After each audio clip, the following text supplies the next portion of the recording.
Todo paraense tem uma história para contar do clássico de futebol mais disputado do mundo. Mas esta não é uma crônica sobre confrontos entre rivais no esporte, nem sobre as duas maiores paixões dos paraenses depois do açaí. Esta é uma narrativa sobre o economista Roberto Batista de Paula Filho, que adotou e foi adotado por Bragança do Pará há cerca de 45 anos, mas cujo apelido refere uma das delícias do Pará e um dos frutos que outrora era bastante produzido na região. O apelido Bacuri foi ideia do treinador João Avelino, para quem o nome de um jogador tinha de ser de fácil assimilação para o torcedor, tipo assim, Didi, Pelé e Dida.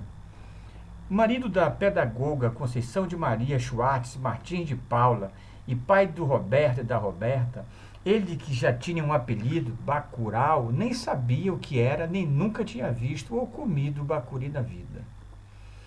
Recordo quando ia ao campo da Curuzu com meu falecido irmão Pétio, Zé Raimundo, para ver aquele poderoso Paysandu comendado pelo João Avelino de 1980 e que tinha Carlinho Maracanã, Patrulheiro, Chico Espina, Lupercinho e o grande craque Roberto Bacuri. Ele não caminhava, ele bailava em campo com uma classe e uma leveza incomum e sabia tirar proveito de sua elegância, sem ser ligeiro. Tinha o futebol compassado, a correr calmamente com suas mãos dobradas, enquanto com seus passes mágicos distribuía majestosamente a pelota aos seus companheiros. E me fascinava também a torcida nos estádios, com bandeiras e camisas listradas, seus gritos e seus cânticos de guerra, a compra de bilhetes na entrada e a corrida que dávamos na saída para ver os jogadores nos ônibus. Bacuri me deu a mim e a minha paixão muitas alegrias, sem dúvida, um ídolo que não por acaso marcou quase 100 gols com a camisa alviceleste, tendo começado a jogar salão, futsal no Clube Esportivo da Penha, em São Paulo. Viciado em bola, sonhava com futebol quando garoto, durante as férias, jogava bola na rua de terra e apanhava muito em casa por causa disso, mas valeu a persistência. Fez teste e jogou na Portuguesa na sua fase juvenil, entre 1969 e 1973. E não era fácil nesse período tornar-se titular, porque o clube paulistano tinha craques da estirpe do Eurico, Brasinha, Leivinha, e tendo sido emprestado ao Campo Grande de Mato Grosso. De campeão aspirante de São Paulo de 1972, mesmo com a proposta de compra de seu passe pelo São Paulo, acabou se mudando de malas e bagagens para Belém a convite de João Avelino em 1974.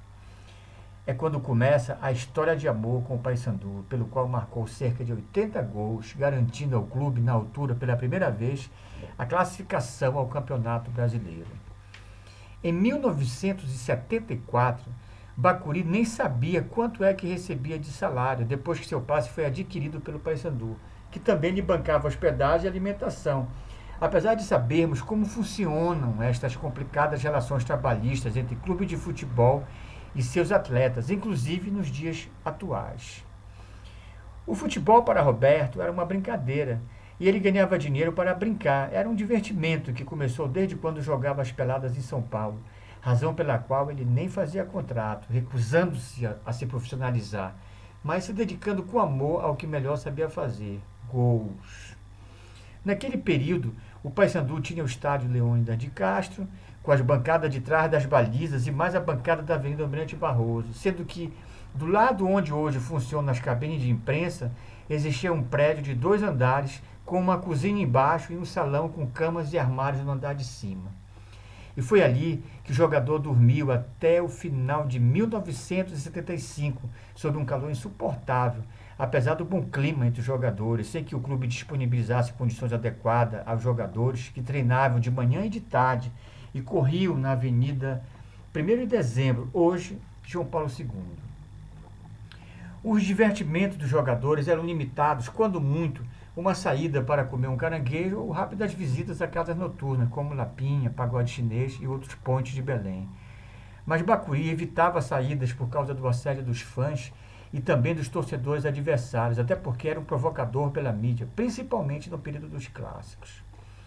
Entre 1974 e 1975, subiram das bases para o profissional no Paysandu craques como Patrulheiro, Lupercinho, Careca, Paulo Robson e Eider. Nomes que fizeram história e trouxeram glórias e dinheiro para o clube, mas apesar disso, o clube perdeu o Campeonato Paraense de 1979 e a mídia insinuou que a responsabilidade foi de Bacuri. Na verdade, o craque foi injustiçado, porque dos gols que o clube marcou no Campeonato Paraense, mesmo sendo meio de campo, Bacuri marcou 17, um a mais que o Rei Dadá, que marcou 17 gols, sendo o Bira do Remo o artilheiro com 19 gols. Chateado ao fim do contrato, Bacuri, que não queria mais jogar no Paysandu, foi contratado pelo Ceará depois de 3 meses de empréstimo, quando finalmente se tornou profissional. Enquanto que no Paysandu, Bacuri recebia em valores atuais cerca de R$ 1.200, no Ceará ele iniciou com 6.000, passando de seguida a jogar no América de Natal com o final do Campeonato Brasileiro, tendo seu salário saltado para R$ 12.000, mais luva de 50.000. Nesse ano de 1980, os 3 clubes nos quais jogou foram campeões: Ceará, América e Paysandu, para onde retornou a convite do amigo técnico João Avelino, com um bom acerto salarial de 40.000 ao mês. Entretanto, ainda que tenha voltado aos braços da torcida bicolor, sentiu que o clube continuava amador, pelo que aceitou o convite do Itabuna e foi jogar na Bahia. E aqui o craque praticamente encerra a carreira, porque saiu da Série A para jogar na Série B, tendo o Itabuna não cumprido o acordo salarial, quando Roberto retorna ao Pará, interrompendo suas atividades profissionais de jogador de futebol. Quando parou de jogar, Roberto Bacuri estava com 28 anos e nem assistiu à Copa de 1982, porque precisava se afastar do futebol para, dessa forma, nascer outro Roberto.